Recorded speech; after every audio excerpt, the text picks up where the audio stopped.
Hey guys, how's it going? MasterBucks here. Welcome to the episode 24 of the Manchester United career mode. The episode 24. Nice one. But anyway, we have a game first starting off. In this episode, we're going to have a game against Cardiff, who does have one goalkeeper who, if you guys have been following not only the Manchester United career mode, but in previous career modes I've been doing, has one goalkeeper called David Marshall, who is a motherfucker. I just can't beat him sometimes. He is like it's a common thing that some career mode players may say they have bogey teams. I don't really have a bogey team per se, maybe apart from Newcastle, but we'll get back to that. But anyway, I have a bogey goalkeeper. Sometimes David Marshall is just a freak and I just can't get past him. But anyway, you see there, Wayne Rooney is on the bench, and that is because obviously he was injured for about 3 months. We lost him in pretty much the first Premier League game of the season, which was ridiculous, but still. But anyway, he's going to be on the bench. We could play him. We could if we wanted, but he is still very, very tired, and I didn't want to risk it. And in the end, it looks completely unrelated to Wayne Rooney, but still, we concede in the 8th minute against Cardiff, a recently promoted back into the Premier League team, which is not great, but still, they're continuing on. Another ridiculously good header. It gets over the top of so many defenders and even other Cardiff attackers, and the header was very well done in the end, but it was a brilliant save and a double effort from De Gea. This goalkeeper of mine, he is something special. He is really, really good. He was easily my best player last season. I mean, for real. Maybe Van Persie was challenging, but De Gea has been sensational all throughout. And another shot right at the goalkeeper. And yes, Marshall is playing in this game, but we can't really say that he pulled something magical out of the drawer for that one, because that was technically pretty much straight at him. But now he's got to deal with the Ronaldo FK. Can he get something from this set piece? We know he's a specialist. Wayne Rooney will power one. Wayne Rooney, bloody hell.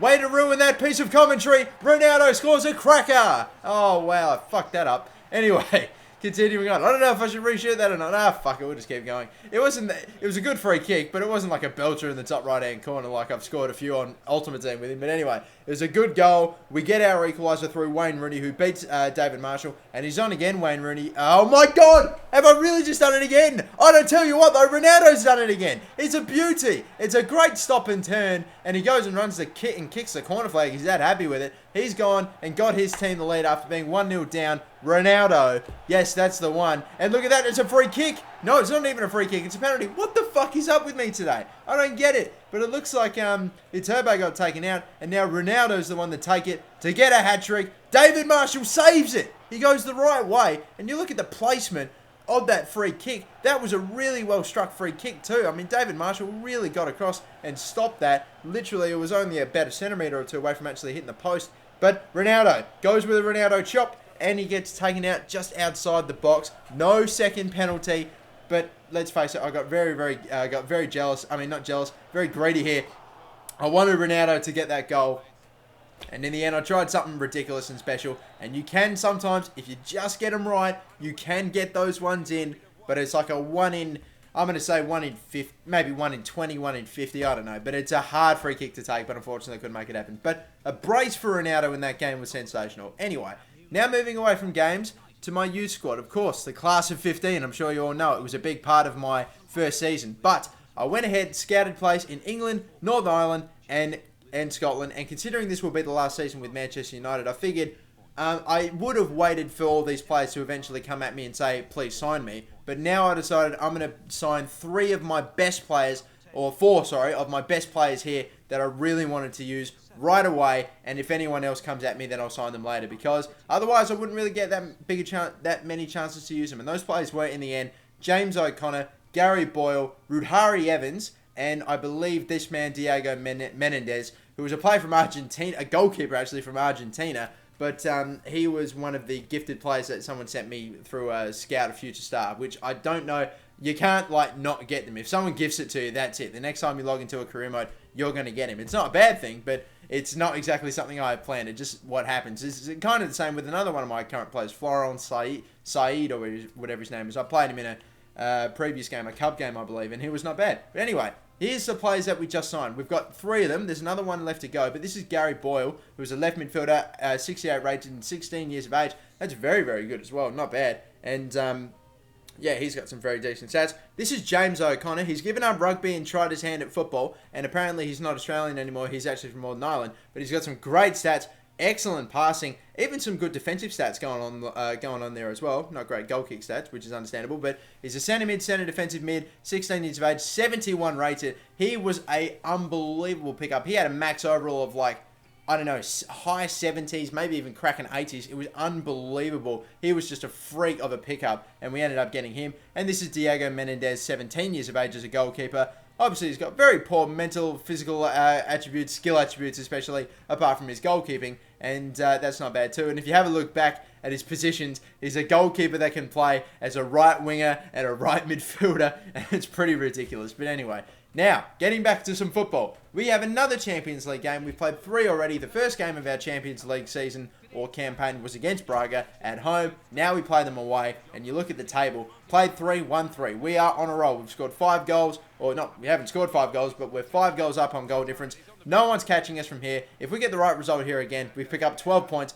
We've got this in the bag. A great through ball sent through. Nani's actually going to be playing in this game as well. He had attempted a finesse shot, but it was saved by the goalkeeper, and unfortunately nothing going there, but it's still early days, 10 minutes in. The ball somehow gets out over the back of the congestion, a big pack going up for it. One of the Braga players snuck out the back, had a shot, but unfortunately put it wide. And now Eder going along, who had a cracking game against Argentina recently as well, but still, he couldn't get that going as well. The keeper saved, a through ball in for Nani, who's got an absolute paddock. No one's around him. He tries something for Hernandez, a low, hard cross into Hernandez, and did a good strike on it, but unfortunately, it just hit the post. What a shame, but still, another chance. Nani getting heavily involved in this game. Lays one off of Fellaini, and that would have been something special if he kept it down, but he skies it. Nander Herrera's not pleased with him anyway. And look at this. Now a sliding tackle from one of my players. I don't know for sure who it is, but we'll find out soon. It's Fabian Schär, who is the number 28 as well, who was on a yellow card, picked up a second yellow card with a poor sliding tackle, and after a sequence of very, very weird jump cuts,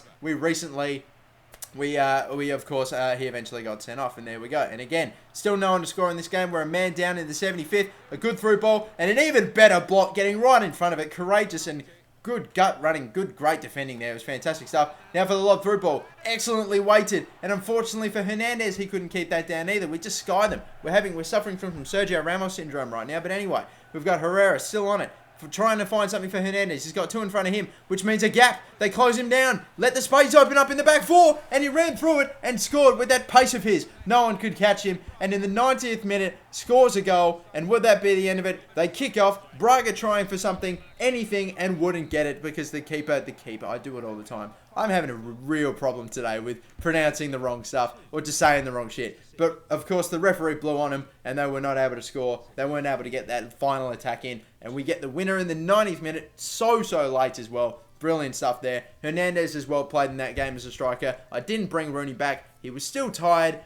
He was nearly 100% fitness. He will be 100% fitness in this next game, but he's still showing that injured, Band-Aid mark, which means that he could still be very easily re-injured. You don't want that, but still. Now we have Rudhari Evans, I think. But anyway, he's a striker again, 66 rated and 16 or 17 years of age, 5'6" as well, which isn't great. He's got a very poor weak foot as well, which is unfortunate, and 3-star skill moves. And he had some decent stats here and there, but hopefully that would improve. Unfortunately, that 1-star weak foot won't go up, I believe, throughout your career, which is quite disappointing. You stay at that 1-star or 3-star skill moves. It doesn't go up, sadly. But anyway, we now get back to the Premier League as well. We, of course, played the Champions League game, the previous one. And now we play Newcastle United at St. James's Park. And look at that team. It's actually quite familiar to the team that they would be playing normally. They've got some decent, quite a fair few starters in there in real life as well. We've even got Abid in there, who is a recent player. And look at this. That's some unbelievable, really, really good ball movement. Pass after pass after pass. First one-touch passes. It was really good. Hard to get in front. And they were able to score already. It was very frustrating. And Hernandez going through, tries a chip, and just waits it a little too heavily, and it goes over the crossbar again. Hernandez, he may have scored the 90th minute winner. And again, whoa, what a freaking header that was right nearly going into the top left-hand corner. But unfortunately for them, just wide. And we continue on still with Di Maria running through, having a shot, a powerful one. But unfortunately wide again. We're getting chances. We're just not sticking them in the back of the net. And still, now in the second half, Di Maria is still on the ball. Trying a 1-2 with Pogba. Oh, excellent passing. But their defender just getting in the way. But again, it's fine. I was finding it very hard to get some shots away, and then a poor turnover in our back third, really. A poor pass which was cut off, and then they just had numbers all around. CM De Jong stuck in the winner, and they won 2-0. Again, I'm not sure why. I mean, they are the team I support, Newcastle, and trust me, I'm not going easy on them or anything, but sometimes I'm struggling. I mean, look at Shaw and Laporte. They had a 4.0 rating, which is the lowest that you can get. They were terrible in that game, and the rest of my plays really weren't that great either, and unfortunately, we ended up losing it 2-0, which was... It's been a while since we lost a game. I think the last one we lost was maybe against Chelsea, but either way. Now for the final game. It's another Premier League game. It's going to be a cold, wet, rainy day at Stoke, basically. So it's not really rainy, but it still looks fucking cold. And it is a cold night in the Britannia or whatever, or at Stoke City.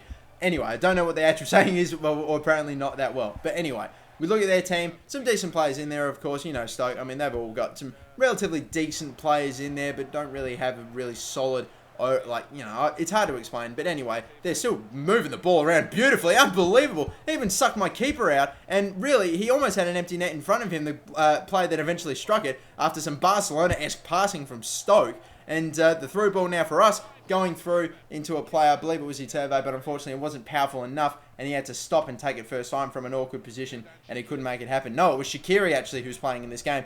He's now being chased by Munezia, or whatever it is, but anyway, the cross will come in. Ronaldo will try ahead, and I thought that might have been on target. Apparently not. It was an excellently weighted header. If only it had been online, it would have been a stunning little goal. But either way, we've got Di Maria, slide tackle. They can't get past him. Di Maria's still going. He's got too many. His handles with his feet. Unbelievable dribbling. Two players going in for slide tackles, missing him. He just goes around him like nothing and strikes a beauty in the top left. A fantastic little run. Wayne Rooney back. He's finally getting a game. 3 games after being fit and ready to play, he finally gets his game and sticks the second one in for Manchester United. He gets his goal back in his first game back from injury, which is fantastic. And now David De Gea, who throws it right down the middle. Rooney somehow wins the header and sends through Ronaldo, who's got acres of space. He's slowing down a little bit. He's actually been caught by Shawcross, but he shoots it just before he gets in the way of it, and he sticks in the third. Manchester United will win this one. No coming back for Stoke, but they could be on for maybe one more. They're allowing a lot of space in the cross into Pavon, which was unfortunately for him put wide,